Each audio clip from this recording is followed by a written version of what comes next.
What's the meaning of Bertie Wooster?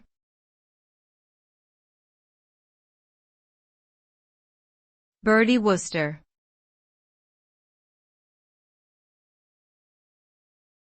Bertie Wooster.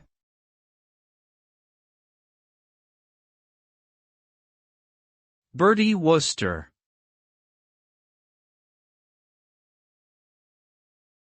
Bertie Wooster.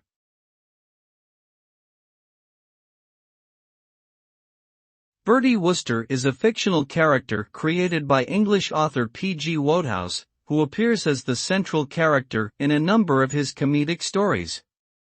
Wooster is portrayed as a well-meaning but somewhat dim-witted young man who frequently finds himself in absurd situations, often due to the meddling of his friends and relatives.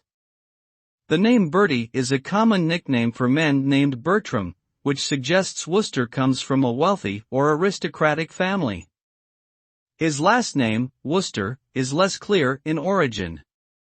Wodehouse may have chosen it simply because he liked the way it sounded, or it could be a reference to a real-life person or place.